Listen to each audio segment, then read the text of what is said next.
आखिर कौन थे सूर्यदेव के 5 शक्तिशाली पुत्र, और ये पांचों पुत्र आखिर कितने शक्तिशाली थे?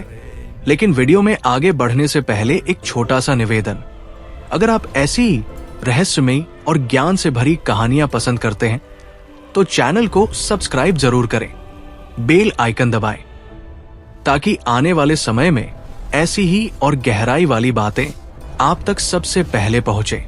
और कमेंट बॉक्स में ओम सूर्य नमः या जय सूर्य देव जरूर लिखिए, क्योंकि आज हम जिस विषय पर बात करने जा रहे हैं वो केवल एक कथा नहीं, बल्कि एक ऐसी शक्ति की कहानी है जो पूरे ब्रह्मांड को प्रभावित करती है। सूर्यदेव, वो शक्ति जो इस पूरे संसार को प्रकाश देती है। वे केवल एक देवता नहीं है, बल्कि जीवन का आधार है।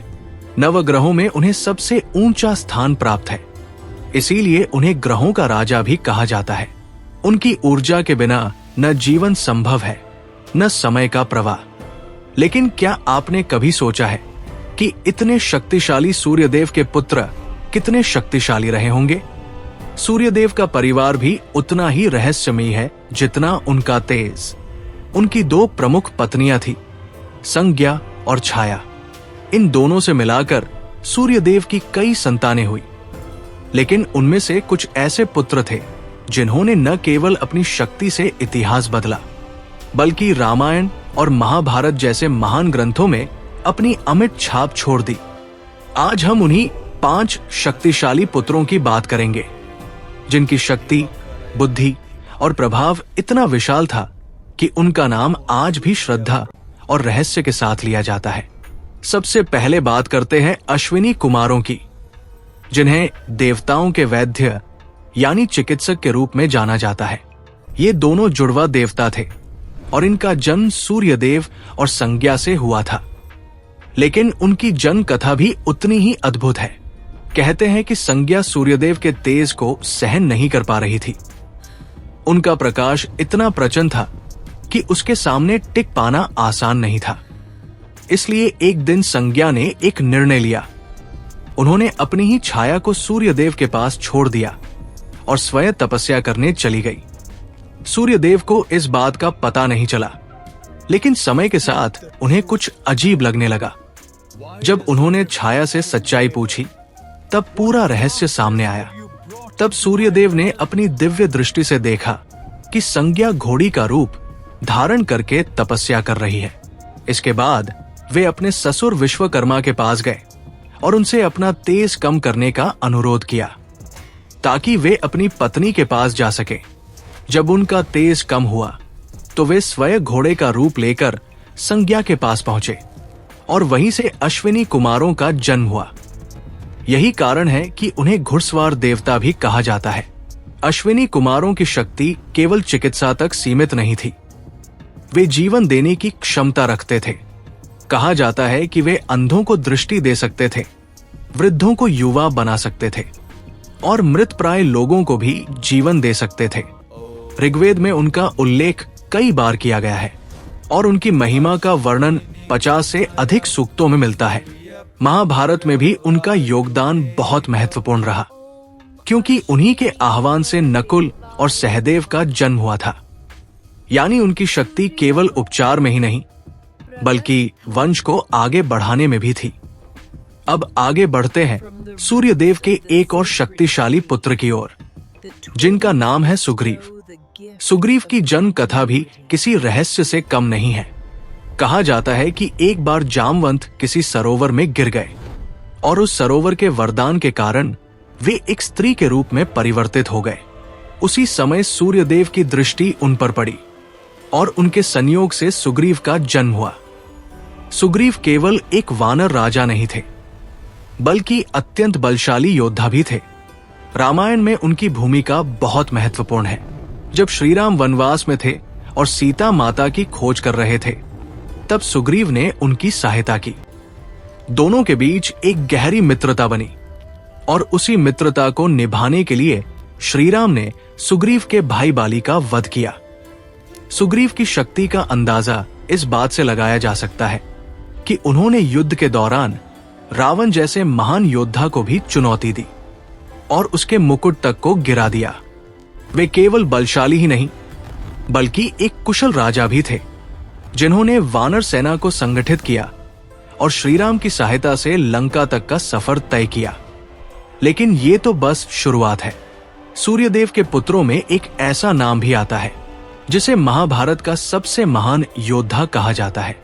एक ऐसा योद्धा जिसे उसका हक कभी नहीं मिला, लेकिन फिर भी उसने अपनी महानता से इतिहास में अमर स्थान प्राप्त किया, जिसका नाम सुनते ही वीरता, त्याग और अन्याय तीनों एक साथ याद आते हैं। सूर्यपुत्र कर्ण। कर्ण महाभारत का वो महान योद्धा जिसे जन्म से ही असाधारण शक्ति प्राप्त थी। उनका जन्म कुंती के गर्भ से हुआ था, लेकिन उनके वास्तविक पिता स्वयं सूर्यदेव थे। ये सब संभव हुआ ऋषि दुर्वासा के दिए हुए उस वरदान के कारण, जिसके माध्यम से कुंती किसी भी देवता का आह्वान कर सकती थी। लेकिन उस समय कुंती अविवाहित थी और समाज के डर से उन्होंने नवजात कर्ण को एक टोकरी में रखकर नदी में बहा दिया। यहीं से शुरू होती है कर्ण की सबसे बड़ी त्रासदी। एक ऐसा योद्धा जो राजवंश में जन्मा था, लेकिन जीवन भर सूतपुत्र कहलाया। फिर भी कर्ण ने कभी हार नहीं मानी। उन्होंने अपनी मेहनत, अपने साहस और अपने आत्मविश्वास से खुद को महाभारत के सबसे महान धनुर्धरों में शामिल कर लिया। उनकी लंबाई, उनका बल और उनकी युद्ध कला सब कुछ असाधारण था। खुद परशुराम जैसे गुरु ने उन्हें अपना सर्वश्रेष्ठ शिष्य माना। कर्ण के पास दिव्य अस्त्रों का ज्ञान था और उनके पास कवच और कुंडल जैसे दिव्य सुरक्षा कवच भी थे, जो उन्हें लगभग अजेय बनाते थे। लेकिन कर्ण की सबसे बड़ी पहचान उनकी शक्ति नहीं, बल्कि उनका दान था। उन्हें दानवीर कर्ण इसलिए कहा जाता है क्योंकि उन्होंने कभी किसी को खाली हाथ नहीं लौटाया। यहां तक कि जब इंद्र ने ब्राह्मण का रूप लेकर उनसे उनका कवच और कुंडल मांगा, तब भी कर्ण ने बिना एक पल सोचे उसे दान कर दिया। सोचिए, एक योद्धा जो जानता है कि ये कवच उसकी रक्षा करता है, फिर भी उसे दे देता है। यही कर्ण की महानता थी, यही उनकी कमजोरी भी। अब आगे बढ़ते हैं सूर्यदेव के दूसरे सबसे शक्तिशाली पुत्र की ओर, यमराज। यमराज, जिन्हें मृत्यु का देवता कहा जाता है, वे सूर्यदेव और संज्ञा के ज्येष्ठ पुत्र थे। उनका कार्य केवल एक ही था, न्याय। जब किसी मनुष्य का जीवन समाप्त होता है तो उसके कर्मों का हिसाब यमराज के पास ही होता है। वे तय करते हैं कि कौन स्वर्ग जाएगा और कौन नरक। लेकिन यमराज की कहानी भी उतनी ही रोचक है। कहा जाता है कि एक समय यमराज और शनिदेव के बीच युद्ध हुआ था। दोनों अपने अपने माता के सम्मान के लिए लड़ रहे थे। ये युद्ध कई दिनों तक चला और अंत में शनिदेव ने अपनी शक्तियों से यमराज को पराजित कर दिया। यमराज की मृत्यु के बाद सूर्यदेव और उनकी पत्नियां अत्यंत दुखी हो गई। उन्होंने भगवान शिव से प्रार्थना की कि यमराज को पुनः जीवित किया जाए, लेकिन शिव ने मना कर दिया। तब शनिदेव ने एक ऐसा तर्क दिया जिसने सब कुछ बदल दिया। उन्होंने कहा, यमराज ने सबसे पहले मृत्यु का अनुभव किया है, इसलिए वही इस चक्र को समझ सकते हैं। उन्हें ही मृत्यु का देवता बनाया जाना चाहिए। ये बात शिव और विष्णु दोनों को उचित लगी और फिर यमराज को पुनः जीवन देकर उन्हें मृत्यु का देवता घोषित किया गया। तभी से यमलोक की व्यवस्था शुरू हुई और यमराज इस पूरे न्याय चक्र के संचालक बन गए। महाभारत में भी उनका संबंध जुड़ा हुआ है, क्योंकि पांडवों में सबसे बड़े भाई युधिष्ठिर यमराज के ही अंश माने जाते हैं, इसलिए उन्हें धर्मराज कहा जाता है। अब आते हैं उस पुत्र पर जिसे सूर्यदेव का सबसे शक्तिशाली पुत्र माना जाता है, शनिदेव। शनिदेव, जिनका नाम सुनते ही अच्छे अच्छों के मन में भय पैदा हो जाता है। वे सूर्यदेव और छाया के पुत्र हैं। उनका रंग काला था और उनका स्वभाव भी बचपन से ही कठोर और क्रोधी बताया जाता है। लेकिन इसके पीछे भी एक कारण था। कहते हैं कि जब शनिदेव अपनी मां के गर्भ में थे, तब छाया ने भगवान शिव की कठोर तपस्या की थी। इस तपस्या का प्रभाव गर्भ में पल रहे शनि पर भी पड़ा और वे जन्म से ही तपस्वी और शक्तिशाली बन गए। लेकिन सूर्यदेव को इस बात पर संदेह था कि शनि उनके पुत्र है या नहीं, और इसी कारण उन्होंने छाया का अपमान किया।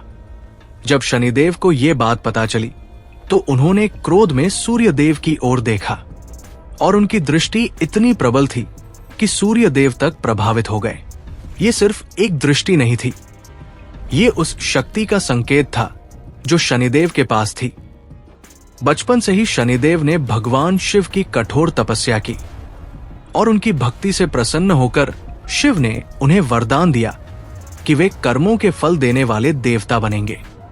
यानी इस संसार में कोई भी जीव, चाहे वो इंसान हो या देवता, उसके कर्मों का फल शनिदेव ही तय करेंगे। यही कारण है कि शनिदेव को न्याय का देवता भी कहा जाता है। वे राजा को रंग बना सकते हैं और रंग को राजा।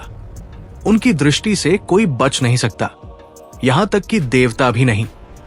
कहते हैं कि स्वयं महादेव को भी एक समय शनिदेव के प्रभाव से बचने के लिए उपाय करना पड़ा था। यही उनकी शक्ति है, यही उनका न्याय है।